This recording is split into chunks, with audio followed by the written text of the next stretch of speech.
After Masan Neeraj ঘাইওয়ানের পরবর্তী cinema হোমবাউন্ডের trailer কিন্তু চলে এসছে। ট্রেলারটা বলতে গেলে দুদিন আগে ড্রপ করা হয়। আমার অ্যাজ ইউজুয়াল ভিডিওটা বানাতে একটু লেট হচ্ছে। তো সেটা যাই হোক, এই সিনেমায় আমরা দেখতে চলেছি ঈশান খাট্টার, বিশাল জিতওয়া আর জাহ্নবী কাপুরকে। তো নীরাজ ঘাইওয়ান এতগুলো বছর পর মাসানের পরে এই সিনেমাটাকে নিয়ে আসছে, সেটার জন্য আমি মারাত্মক রকমের এক্সাইটেড। মাসান নিয়ে তো আলাদা করে কিছু বলার নেই, যদিও সিনেমাটা যখন রিলিজ করেছিল সেভাবে বিজনেস করতে পারেনি। পরে যখন ওটিটিতে যখন আসে সেটা নিয়ে প্রচুর লোকজন কথা বলে, অ্যাপ্রিসিয়েট করে, আর সেটা কাল্ট ক্লাসিক হিসাবে আর কি পরিচয় লাভ করে। তবে চলো এখন দেখা যাক যে কেমন হয়েছে হোমবাউন্ডের ট্রেলার, তারপরে আমি আমার ভালো লাগা খারাপ লাগা সব কিছু তোমাদের সাথে শেয়ার করব। তো আগে চলো দেখে নিই।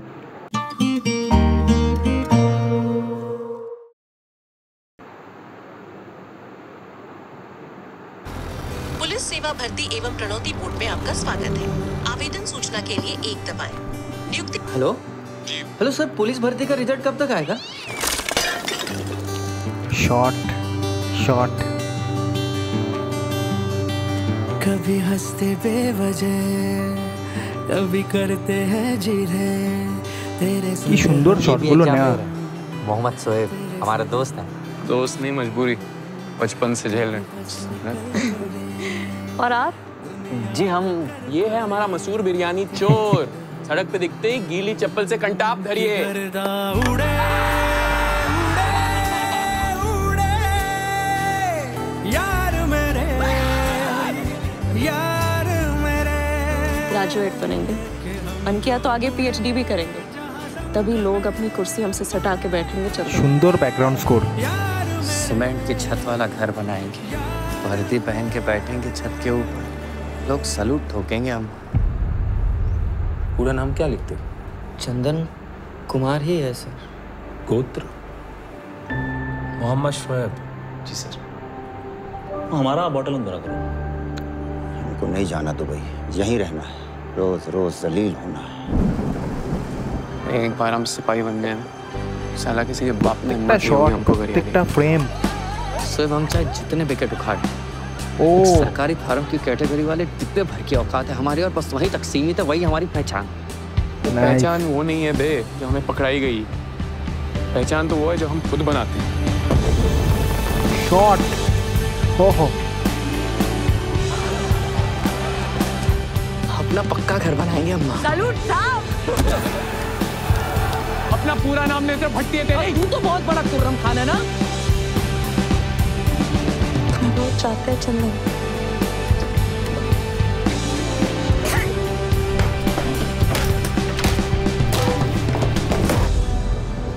मम्मी जो सिलबट्टे पे टमाटर की चटनी बनाती है, उसकी खुशबू, उसका स्वाद तो सारे जहां में नाम है। हमारी मिट्टी, हवा, रास्ते, दोस्त यार, अपनी जबान, ये सभी तो घर है हमारा। अब इस सब को छोड़ के कैसे जाए?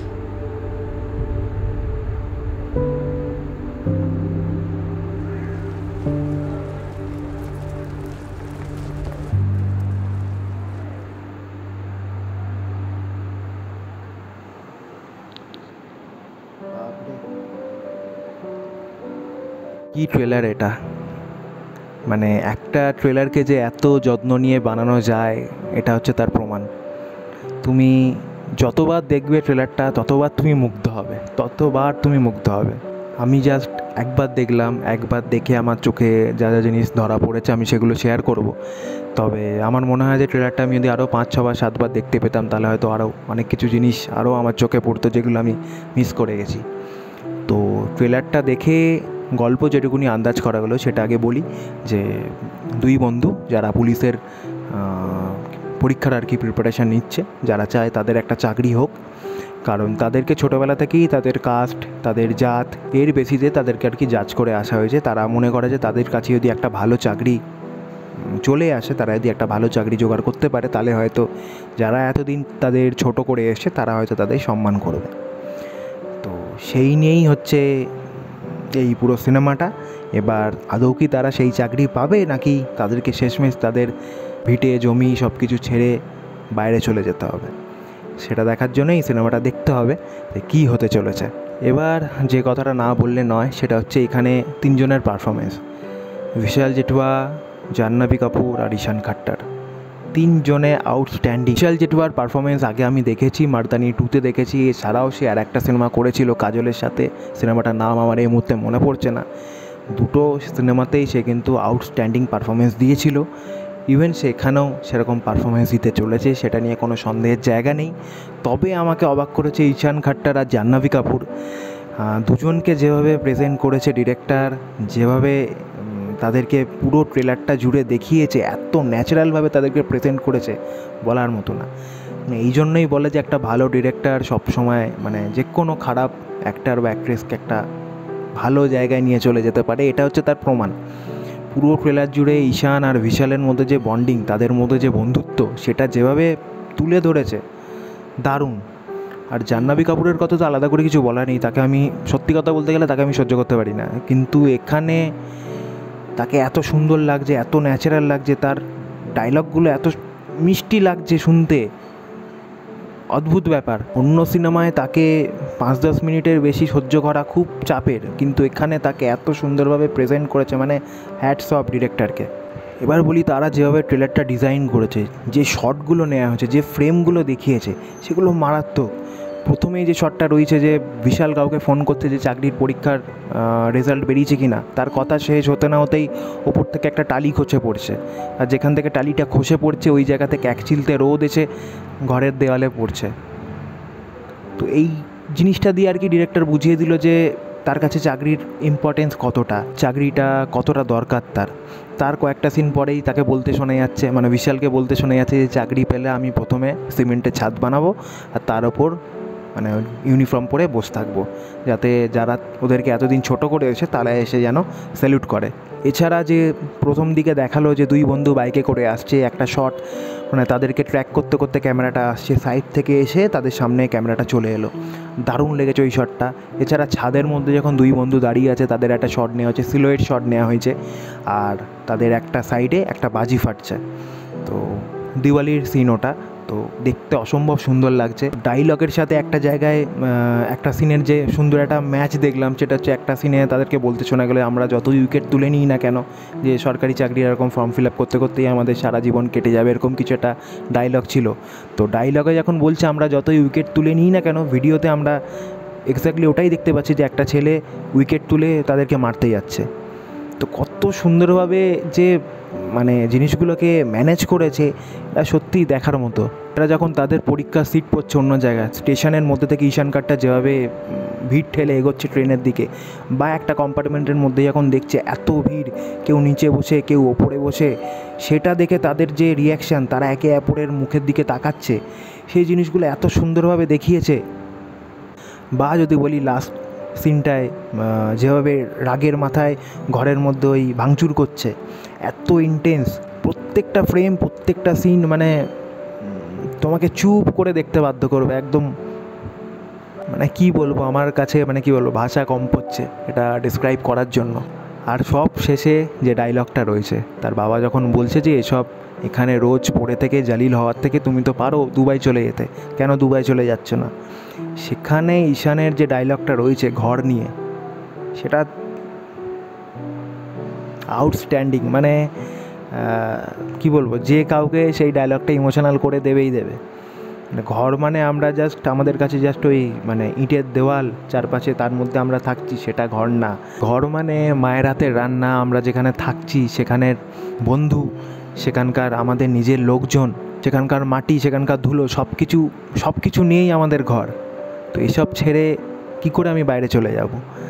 তো ওই সিনটা জাস্ট, আর যেখানে দেখাচ্ছে যে ঈশান ট্রেনের দরজার ধারে বসে আছে, সেই মাথাটা নিচু করছে, চোখ থেকে এক ফোঁটা জল টপ করে ঝরে পড়ছে, দারুণ দারুণ দারুণ। আমি পুজোর সময় অনেক বড় বড় সিনেমা আসছে, অনেক সিনেমাকে নিয়ে আমরা অনেক কথা বলছি, আলোচনা করছি, অনেক হাইপ রয়েছে অনেক সিনেমার, বাট ট্রেলারটা দেখার পর আমার কোথাও গিয়ে মনে হলো যে এই সিনেমাটাকে নিয়ে কথা বলা উচিত, সিনেমাটাকে নিয়ে হাইপ তৈরি করা উচিত, সেটাই সিনেমাটা ডিজার্ভ করে। কেননা নয়তো সেই একই জিনিস হবে যেটা মাসানের সাথে হয়েছিল, সেটা হয়তো এর সাথেও হবে, যে এখন সিনেমাটা এলো, আমরা সিনেমাটাকে পাত্তাই দিলাম না, ইগনোর করে গেলাম, 5-6 বছর, 8 বছর, 10 বছর পর সেটাকে নিয়ে লাফালাফি শুরু হবে যে আমরা একটা জেম মিস করেছি, আমরা একটা ভালো সিনেমাকে চিনতে পারিনি, আন্ডাররেটেড জেম এইসব লিখে ক্যাপশন দিয়ে ফেসবুকে রিল বানানো হবে, ইনস্টাগ্রামে রিল বানানো হবে, নানা রকমের পোস্ট হবে। সেসব করে আলটিমেটলি কোনো লাভ নেই। যদি অ্যাপ্রিসিয়েট করার হয় এখনই করো, যদি দেখার হয় এখনই দেখো, যদি কথা বলার হয় এখনই বলো। তো মার্টিন স্করসেজের মতো এত বড় নাম এই সিনেমার সাথে যুক্ত হয়েছে, তার মানে এইটুকুনি সবার আন্দাজ রয়েছে যে এত বড় নাম যখন এই সিনেমার সাথে ইনভলভ হয়েছে, তার মানে এই সিনেমাটা কোনো আতিপাতি সিনেমা হবে না। তো সেই দিক থেকে সিনেমাটার উপরও ভরসা রাখাই যায়। এই ছিল আমার ওপিনিয়ন, এই ছিল আমার রিয়াকশান হোমবাউন্ডের ট্রেলার নিয়ে।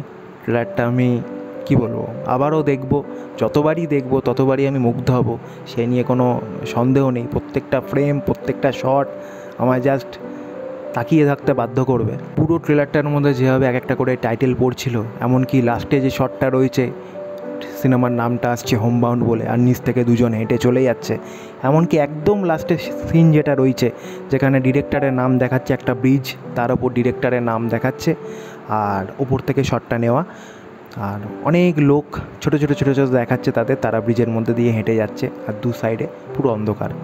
তো এত ইউনিকভাবে, এত সুন্দরভাবে, এত ক্রিয়েটিভভাবে ট্রেলারটাকে ডিজাইন করা হয়েছে, মানে বলার মতো না।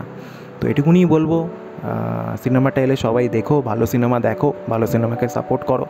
পরে গিয়ে বলে লাভ নেই যে বলিউড ভালো সিনেমা বানায় না, শুধু সাউথ ইন্ডিয়ানরাই ভালো সিনেমা বানায়, এটা বলে কোনো লাভ নেই। বলিউডেও ভালো সিনেমা হয়, আমরা যখন দেখার হয় তখন দেখি না, পরে গিয়ে ফেসবুকে লিখে, ইনস্টাগ্রামে লিখে কোনো লাভ হবে না। তো এই ছিল আজকের ভিডিও, আর কিছু আলাদা করে কিছু বলার নেই।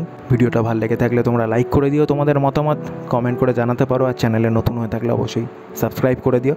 দেখা হবে আবার নতুন কোনো ভিডিওতে। Till then take care and by.